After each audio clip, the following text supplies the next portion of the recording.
आज सौभाग्य तीज भी है।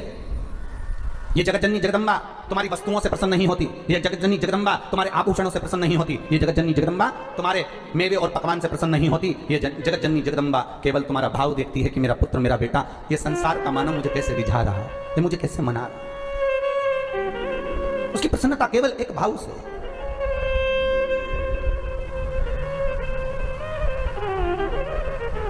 केवल एक भाव। और जब निर्मल मन, निर्मल विचार, निर्मल सोच, निर्मल बुद्धि, निर्मल चित्त हमारे भीतर का आ जाता है महाराज, तब दुनिया का संपूर्ण सुख हमारे सम्मुख में हो जाता है। केवल मन, केवल।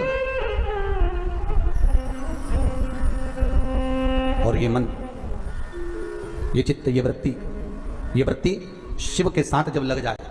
भगवान शंकर का जब शिवलिंग प्रकट हुआ तो भगवान शंकर ने पूछा, मुझे प्रकट करने का कारण क्या था? क्या आप नारायण को यह पता नहीं था कि मैं आपका पिता हूं?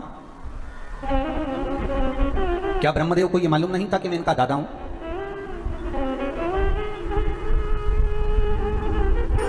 आज तीज है, सौभाग्यवती।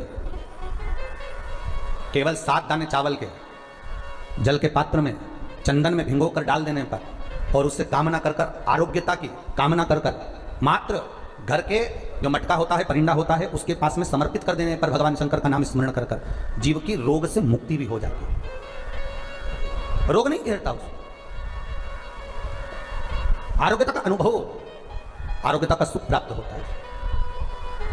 शिव महापुराण के लिए लोग कहते हैं, कई लोगों के, कई विप्रजन, कई ब्राह्मणजन भी पूछते हैं, गुरुदेव ये बताओ कि इतने सारे उपाय आप बताते हो पुराणों में से निकाल कर, और हम भी प्रयास करें इसको निकालने के लिए, तो हम कौन सी पुराणों में ढूंढे? तो आपसे भी निवेदन है, स्कंद पुराण से निकालिए, लिंग पुराण से निकालिए, नर्मदा पुराण से निकालिए, देवी भागवत से निकालिए, श्रीमद् भागवत से निकालिए, शिव महापुराण से निकालिए, गर्ग संहिता से निकालिए, पद्म पुराण से निकालिए, राधा वल्लभी से निकालिए। और शिव महापुराण को केवल जगत में लेकर आना चाहते हैं कि शंकर को दुनिया पहचाने, शिव की साक्षी को पहचाने। शंकर है क्या? शिव का अनुमोदन क्या है? दुनिया के लोग टीवी के माध्यम से फिल्मों का निर्माण कर कर देते हैं कि इस पर दूध चढ़ाना, क्यों चढ़ा रहे हो? गरीब बच्चे को दूध पिला दो, ऐसा क्यों कर रहे हो? उस शंकर को जगत तक पहुंचाना है कि शंकर पर दूध क्यों चढ़ाया जाता है, शंकर पर दही क्यों चढ़ाया जाता है, शंकर पर जल क्यों चढ़ाया जाता है, शंकर पर बेलपत्री का महत्व क्या है, शंकर पर शमी पत्र का महत्व क्या है, क्यों शंकर भगवान को शमी के वृक्ष का मात्र 7 फूल चढ़ा देने पर व्यक्ति की मनोकामना पूर्ण हो जाती है, क्यों कहा जाता है? उसको निकालो, उसको समझो, उसको पढ़ो, उसको अपने जीवन में उतारो।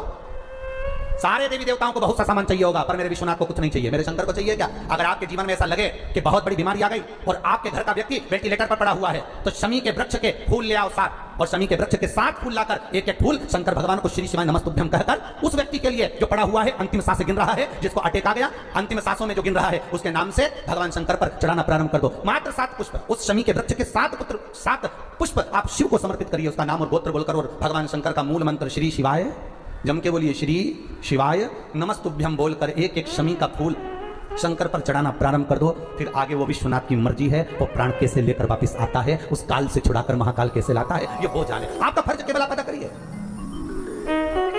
जब अंत में डॉक्टर भी हार जाते हैं, जब अंत में डॉक्टर भी कह देते हैं कि अब हमारे बस का नहीं है, अब तो उस परमात्मा के हाथ में, मतलब डॉक्टर को मालूम है कि एक डॉक्टर बैठा हुआ है।